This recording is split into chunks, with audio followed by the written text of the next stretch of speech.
We continue the season in review portion of the pod. First round pick, Mark Williams, is up today. What was his best game? We have a lot to get to with Mark on the Locked On Hornets podcast. We're Locked On Hornets, part of the Locked On Podcast Network. Your team every day. In a minute, cuz we live.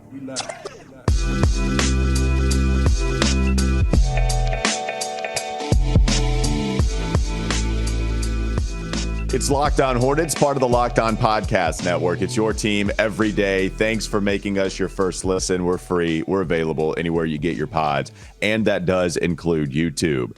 This episode is brought to you by PrizePicks. First-time users can receive a 100% instant deposit match up to $100 with promo code Locked On. That's PrizePicks.com, promo code Locked On. If you are watching YouTube, you can see Doug with his Panthers hoodie on for it being the number one overall pick week. Carolina, who's going to be the QB?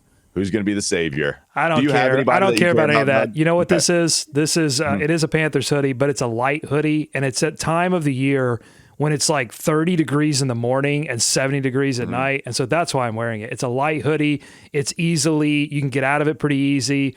That's why I'm wearing it. It has nothing to do with the Panthers. Great minds think alike, doing the same thing, but mine's just like a boring Navy hoodie. That's all I have. I did buy this at the game, the NFC Championship game. Okay. All right, perhaps a little good luck then, because you got it at a mollywop of the Cardinals in that NFC Championship game. So awesome stuff. We're going to bring that. Yeah, I love it. That's Doug Branson, everyhornetsboxscore.com. That's where you can go to read his stuff on his Substack. And then you can listen to me on the radio every weekday on WFNZ from 12 to 3, Sports Radio 92.7 FM.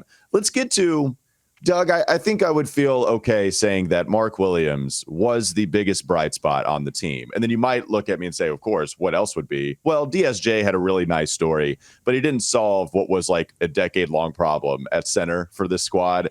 And so when you finally get the guy that you needed to get it right this offseason, that was the number one priority for Mitch Kupchak during the draft. Get the center of the future. We had our feels when they passed on Jalen Duren. It's not like we never disliked Mark Williams, though. I don't know. I think I just went too many negatives. We liked Mark Williams, but I'm trying to, Zach Galifianakis carry the two in my head. And then minus. Okay, got it. We like Mark Williams is where we'll end, but it was always about the process, the trade, whatever. We still did not leave the draft feeling fantastic. At the end, they did get Mark. They got Bryce McGowens, which is also a little bit of a bright spot, too, with context him being a second-round pick. But we got him, man. I mean, this guy defensively made a huge impact. Offensively, he came on very strong. In fact, he wasn't very strong physically at the beginning of the year and still isn't. Still has to get a lot of muscle, still has to work out quite a bit in the weight room.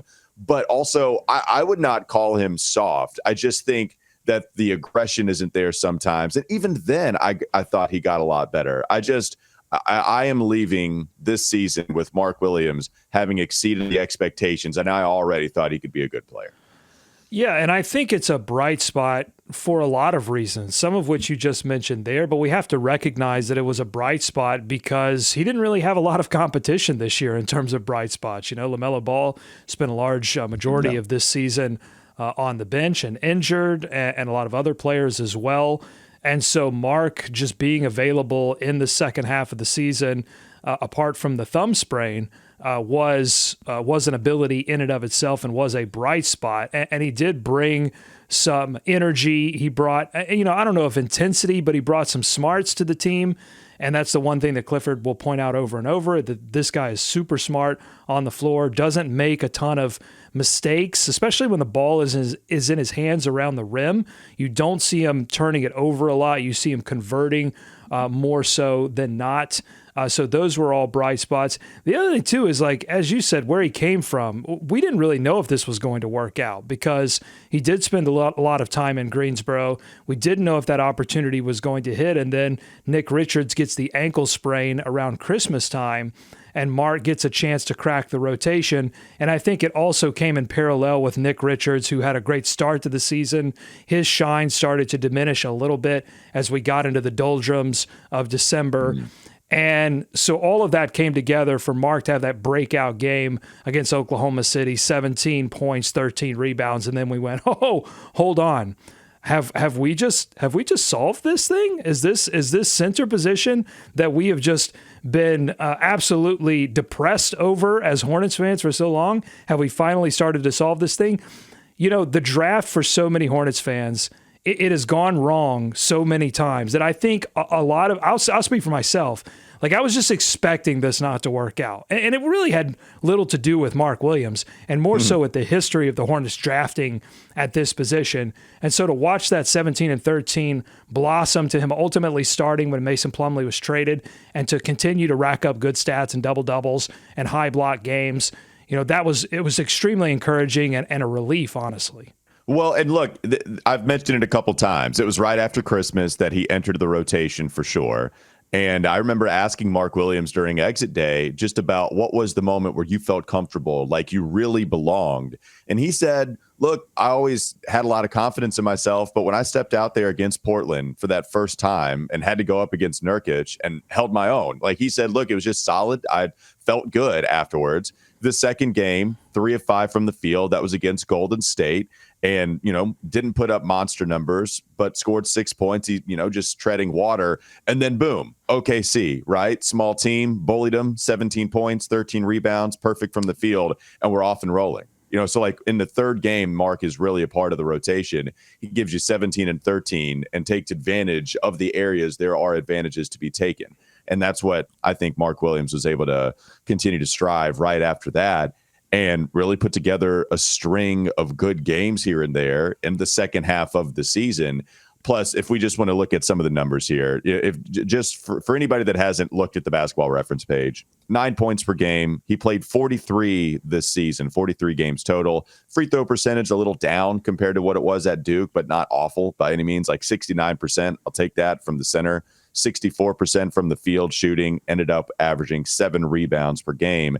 And Doug, if you look at cleaning the glass, the defense was a big hit for him, right? On numbers for him, the opposing offense scored 5 points less per 100 possessions. That put him in the 89th percentile among bigs. The effective field goal percentage, he held the offense to about 4 points, 3 points less. When you're talking about that, 93rd percentile for big. So those are just some of the numbers, if any of those stick out to you. Yeah, for sure. Well, and I think it all points to some of the things that we saw on the floor. He has really good pick and roll IQ defensively. He's in the right spots. He's not letting a lot of plays blow by him. I think rebounds a lot with his length, less so with his body. But I think he was able to help this team give up a few less offensive rebounds when he was on the floor. And he moves guards out of the paint. I mean, guards were driving at will against Mason Plumlee. Mason Plumlee was not challenging a lot at the rim. And so when you put Mark Williams in there and you combined him with Nick Richards, who I thought provided an interesting complement to Mark, because and Clifford pointed this out at the end of year press conference as well, like, you know, Mark is going to give you all of that length and he's going to give you all of that IQ. And then Nick Richards comes in and gives you a physicality and intensity and a little something extra on the offensive end that Mark can't give you. And so they complemented each other well, I think, in that respect. So, yeah, I mean, I liked what I saw out of him this season, and I'm excited to see him grow both physically and hopefully with that physical growth and the game growth will come the sort of intensity and the aggression that I think was missing at times this season. So maybe we can go what's next and maybe talk a little bit more about his offensive game. We've been focusing, I guess, a little more defensively with him. But before we do that in the next segment, I did want to talk about the best game for Mark Williams this year, which was the one that you thought was the best contest. Going to tie in Nissan Aria because the Hornets aren't in the playoffs. And this is Locked On Hornets. If we're not going to go to other teams and say they're the electric player of the week, okay? We're going to go back, since we're doing these recaps, we're going to pick a game and tell you why Mark Williams was brilliantly fierce into this particular contest. So that's what we'll go with. Doug thought it was really easy, that there was no question. There was one clear game that he performed the best in. So I give the floor to you, Doug, and we'll see if I get it right on the other side. Well, I think it is clear, but I think there were a lot of good numbers performances this season. But one of the big storylines, and we touched on it a little bit in this segment for Mark this season, was that he performed really, really well when the team on the other side played smaller or less physical. Mark was able to take advantage of those opportunities. So you saw him play well against OKC. You saw him play well against Dallas a few times in those big wins closer to the end of the season. So you could pick one of those. He had some good games against Detroit, again, another team that played small. But I'm not going to go with that. I'm going to go with the game where he did play a tough defense and played really well, and that was on February 25th against Miami. A Hornets win against Miami. Those are kind of rare. 108 to 103, got 29 minutes, 9 of 12 from the field, 18 points and 20 rebounds. Only one block shot in this game, so maybe you could look at the game against Houston where he had 5 block shots as your game of the year. But I'm going to take this Miami game because he went up against a physical defense. I thought Bam played a little soft in this game, so maybe I'm killing my own point there. But this was a good win for the Hornets, 18 and 20 for the big man. I'm going to go with that game. That's exactly what I have. So yeah. I got the question right in your mind. Yep. It was against the Miami Heat. Well, and it was because it's against an established player who I don't care if he's a shorter center. Bam Adebayo will always be a potential all defender. I mean, first team, second team will get possibly some votes for defensive player of the year. And the fact that he put up those kind of numbers, still 20 rebounds. Yeah, and I'll tell you, I mean, trying to get rebounds against someone that is strong like Bam and can provide leverage, by the way, when you can't get lower than Bam, that's really tough. And Mark's still able to grab 20. And the other thing I'll mention into this game, he hit the last 2 field goals, and Miami was within striking distance. So he had a couple of dunks in each, one layup, I believe, in the second to last field goal made, and then a dunk with like 44 seconds that really sealed the deal. And they were able to win. And, Miami turns it over. They lose the ball. They miss a couple shots. So Mark ended up really putting the last few stamps on that contest. So that's why Mark Williams, go ahead. You got one other thing. One other point is that was also a game where he played with LaMelo Ball, who got 40 minutes in that game. And so if you're looking second to last field goal was assisted by LaMelo. Exactly. And so if you're looking for a game that sort of signals the future of Mark Williams, because so many of Mark's minutes this season, we saw him play without LaMelo Ball. And what we're all interested in as fans is to see these two guys play together and develop that relationship. And to me, this was the first game where I felt like, okay, these two are finding a groove together. They're getting in sync here. And so this game really, I think, does represent, if both these guys can stay healthy next season, watch out, Charlotte Hornets. We got a 2-man game, and we got one of those guys being a center. It's a beautiful thing. All right, we're doing this on the fly. I'm going to say Mark Williams, Nissan Player of the Week, and then you hit the graphic, okay? Is that good? Sounds good. All right, that's why Mark Williams against the Heat on February 25th was the Nissan Aria Player of the Week that week. Don't go to sleep on the Hornets just yet. And it was because he was electric. It was because he was brilliantly fierce and fiercely elegant and stunningly powerful.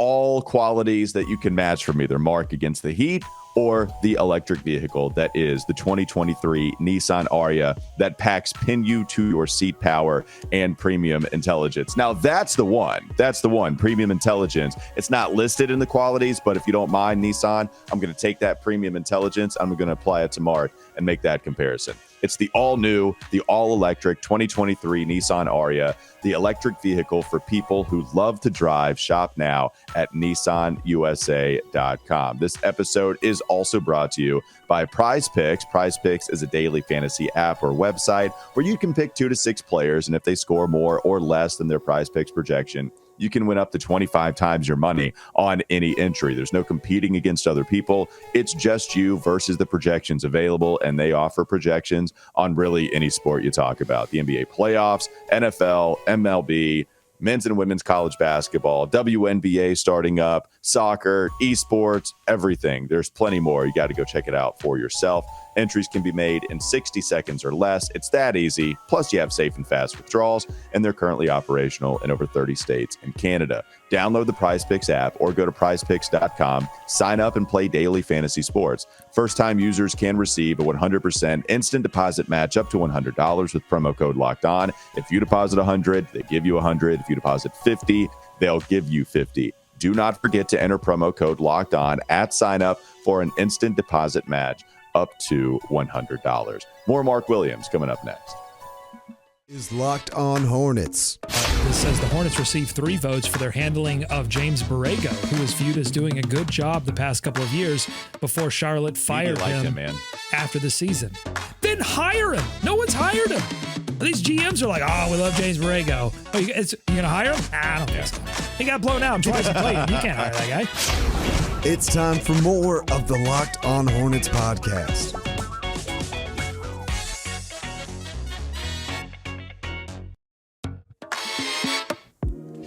All right, Doug, let's focus on maybe the offensive side a little bit more and what he can do. Because if we're going to project what's next with Mark Williams, we know that Steve Clifford at the very beginning of his start, not even entering the rotation, right? But even when Mark was playing very well in Greensboro, Steve always talked about how Mark is going to have to be able to hit threes, or at least that's going to be a part of his future. And Mark backed that up at the end. I told the story about giving him an over-under on 10 attempted threes next season, and he took the over. So we'll see if that actually plays out.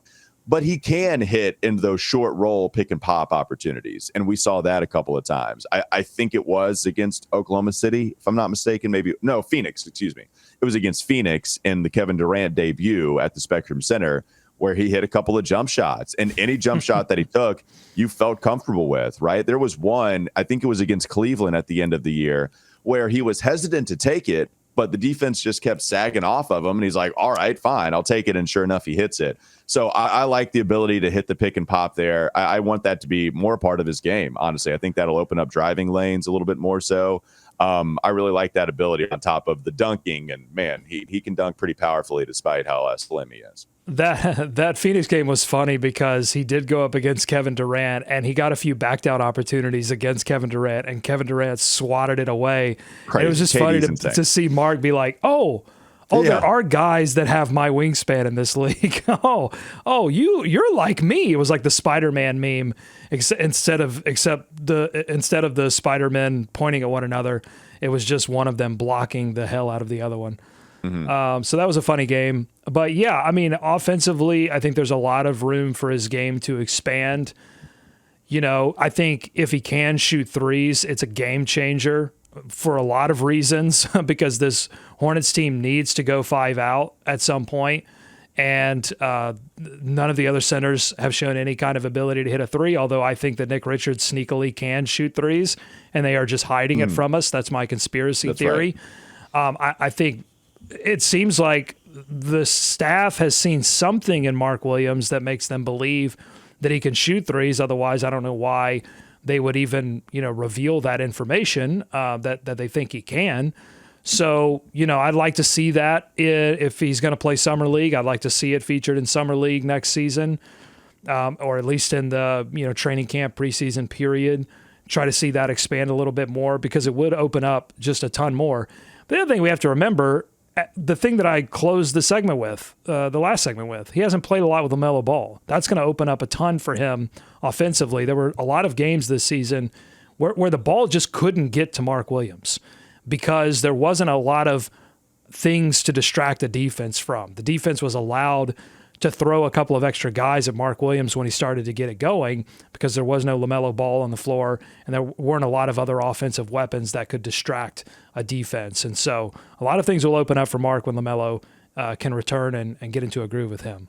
Yeah, 100%. And I think, Mark, I think there were times where it's not like you're wanting to do this anyway. The modern NBA does not call for post-ups. The field goal percentage wasn't great at all. In fact, it not only was it not great, it was 45% for Mark Williams post-ups. That's not anything that you want to continue to go to. I did think there were times where Mark showed that, hey, I can go get you a bucket if need be, and you throw it to me on the block. It's not like he was... To me, he wasn't able to move any bodies closer to the basket, but it's the touch. Like, that's honestly, that's the stats, or that's the ability to note here. It's that he's got a fantastic touch when he is, 5 feet from the basket. It doesn't matter if there's good defense on him. He's got the wingspan and he's got the height to shoot over you with nice touch as well. And so that's why I think he was able to get away, even with scoring in some of those situations, despite not being able to move his guy closer to the basket. Yeah, he has good post feel, but he's not going to be, I mean, maybe he develops into this, but I would doubt it. He's not going to be like an Al Jefferson type of post player where you feed him the ball on the block and watch him go to work. I just don't think that's going to be his game. It's going to be more him rolling hard or just positioning himself well, and there's other action that ultimately lands the ball in his hands close to the basket. But once he gets the ball there, he doesn't make a lot of mistakes. He makes quick decisions, and he gets the ball up. And as you said, combined with the touch, that's going to equal a lot of easy buckets. And oh, by the way, too, in transition, he runs extremely well in transition. He's going to get a ton more opportunities next season if some of these guys stay a little bit healthier. No, transition's great because this team is going to be built for transition, right? That's such a good point because LaMelo Ball is the point guard that instantly makes your offense faster. I mean, it doesn't matter who else is on the roster. You can see the pace pick up, and Mark Williams is down for that, right? Like the fact that you have a 7'1" guy that is down for the running, and on top of whoever else you bring into this, that's not a weakness. And that I think that's a huge thing where we've seen him get out in transition. He is not someone that is going to take plays off at all. This is someone that does have a high motor, even if the physicality is not there. So, yeah, I really like that ability that he brings to this team, too. Just even like nice fit wise. That's why I think Mark Williams, even when the Hornets draft him with LaMelo, that's why that could be a really good pairing. Yeah, one more upside piece on his offense would be the screening aspect of his game. I think he's a good screener. I think he has the potential to be a great screener, and he doesn't make a lot of mistakes when he is screening. And that's put into sharp contrast when he's playing with Nick Richards, who makes a lot of mistakes screening. I mean, so many offensive fouls from him and Kai Jones that it really stands out when you go, you think back and you go, man, I can't think of a ton of times when Mark was called for a bad screen.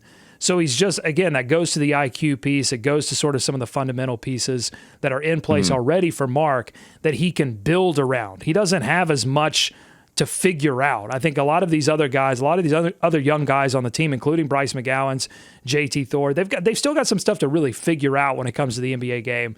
I think Mark has a lot of the basics figured out. It really is, I think, a few intangibles and a little bit of work in the weight room that's going to mean big things for him in the future. And I think we have to judge him next season, especially early on, when he is facing teams that he struggled against last season, like New Orleans when he went up against Jonas Valanciunas, like against New York when he went up against Mitchell Robinson and some of the big boys they can throw at you.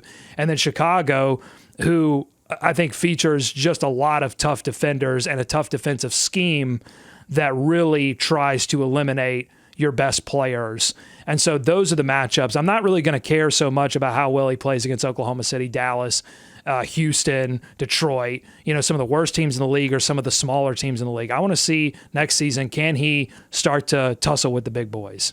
Yeah, I think that's fair. And you can expect him, if he continues to improve the way that he did last year, then I think you can hopefully expect that. Last thing, I guess, before we move on to the next segment, what place on the asset list that's already here with the team do you want to see him next year, right? Like, because he's already high. I guess my point is, do you expect him to be third best player on the team, fourth? I mean, some of this depends on what they're going to do this offseason, but is it fair to ask him to be a top 4 or even 3 player with the squad next year? Or do you think that'll happen maybe 2 years from now, if it happens? Oh, no, I think there's there's enough room on this roster for him to be top 4. Yeah. This is not a top to bottom talented team. So he's to know about next year. Well, look, so if you have Gordon, but he's got plenty of opportunity to make an impact. Yeah. And I think some guys that are going to compete for that spot may ultimately move out of the roster at some point via trade. That's always going to be a possibility when you're talking about Terry Rozier, Gordon Hayward. I expect him to at least be the 4th best player on this team with the potential, you're talking about LaMelo Ball up top. You're talking about Terry Rozier, Gordon Hayward, Mark, obviously we got to throw Miles Bridges in there with the possibility that he could be returning. So, I think there's a shot that he's outside of that top 5 or top 4. But if it is, I'm honestly concerned at that point. If he's not competing at that level where he is one of the 4 best players on this team, I think the Hornets, to be successful next season, actually need him to be top 4. Well, an impact. I mean, just impact. You could argue it had one of the bigger impacts, his playing this season, than some of the other players that you might mention. And they need that. In fact, this is going to sound like a slight to PJ, but it's really not.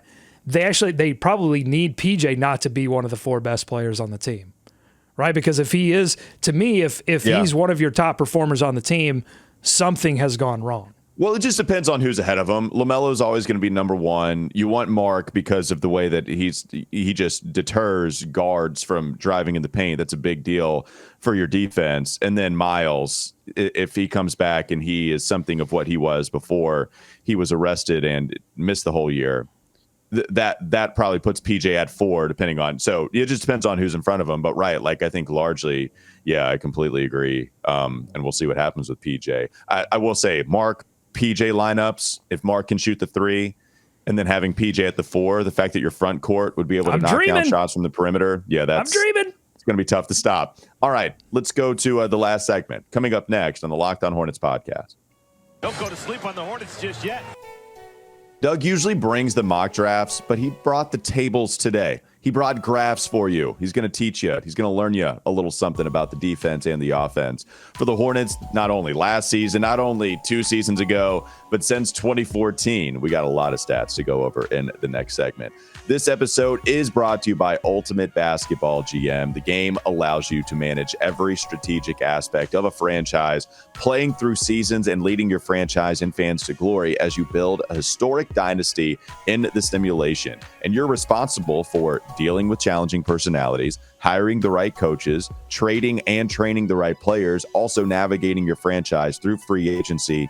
And then you draft all the players that bring you the ups and downs that come along with their journeys trying to make it into the NBA. Locked On Hornets, by the way, the listeners get 100% free boost to their franchise when using promo code Locked On in the game store. So make sure to check it out.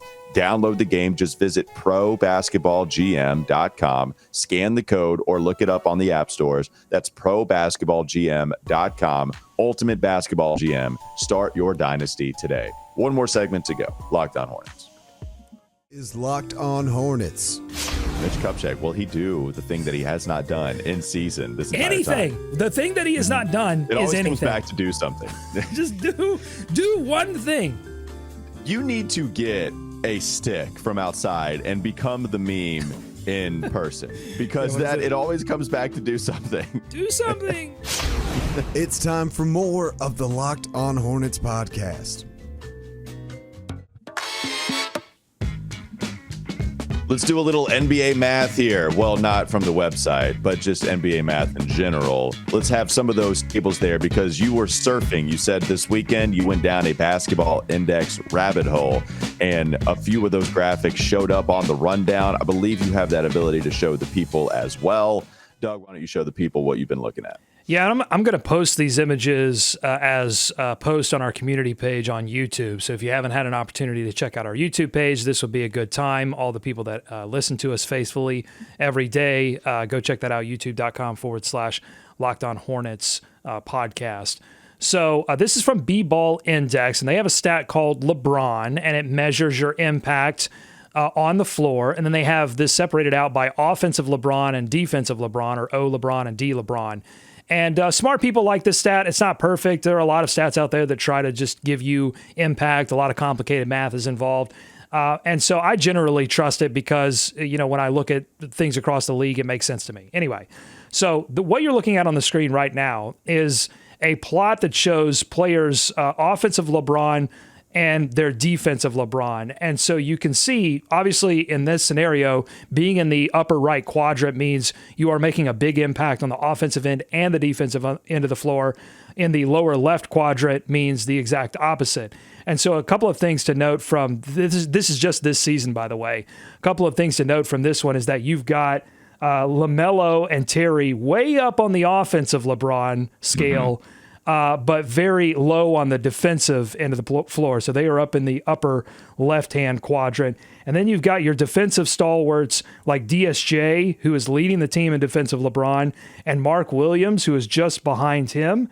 And then you've got Kai Jones, who made a big defensive impact, but all three of those guys underwater when it comes to offensive LeBron. And then you have a lot of guys hovering around sort of the middle of this area, but below underwater offensively, and some of them exceeding a little bit defensively, but nobody in that upper right quadrant. And so then I thought, well, let's see how it changed from last season when they won 43 games, got into the play-in, almost got into the playoffs. And so here is a headshot plot from combining both of the seasons, and you can see that LaMelo Ball, pretty much the same offensively, maybe a little bit better this season offensively in the few games that we saw him, but probably took a step back on defense. Terry Rozier, major step back on defense as he took on more of the offensive responsibilities of the team. And then defensively, Mason Plumlee had a big, you can see here, Mason Plumlee had a big increase offensively, but took a big step back defensively. Mm-hmm. So some things to note there.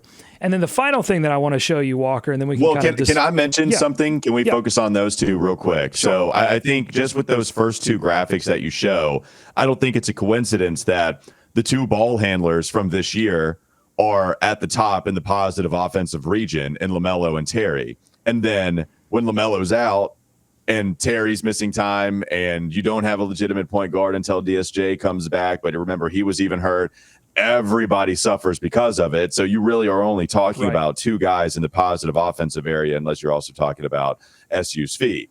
Then you go to that second graphic where it includes the last two players, the last 2 years. And lo and behold, a lot more people in the positive offensive area, right? Montrez, Miles, Terry, LaMelo. Terry and LaMelo made it both years in pod. Kelly Oubre actually finished in the positive area despite having an atrocious second half. That guy was still positive, right? So I think offensively, that's the thing that really hurt you in this past season. Yeah. It's going to be tough when you're talking about nobody setting everybody up, getting everybody in the right area. Last year, probably a little better indicator of what truly was being measured there. Yeah, and I've zoomed in. You can see that LaMelo, Terry, and Miles in 2022 all hovering around the same spot, which is at about 2-0 LeBron and almost at 0 D LeBron, meaning. How about Trez, by the way, like getting close to that? You know, Trez took it on the chin for his defense, and he's not good at it. I'm just saying, Trez, I always will love Trez's short time here, man. So, yeah, also finishing positive.